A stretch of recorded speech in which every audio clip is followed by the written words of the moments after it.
If you can see from that view, see the impressions of my heels of my hands? So that's what it will kind of look like.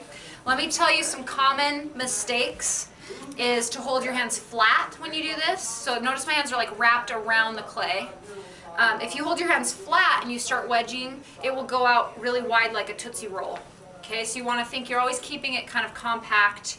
Hold the whole piece of clay, okay?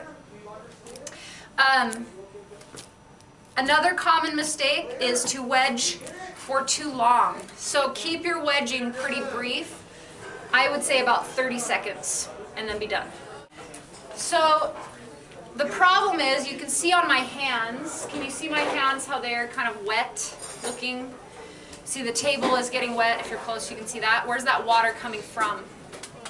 From the clay. So the longer I wedge, what's happening to the clay? It's drying out. So you have to be always aware whenever you're working with clay of how wet it is. If it's getting dry, if it's losing moisture, keep track of that. So don't wedge too long. You'll get your clay, we call it getting your clay overworked.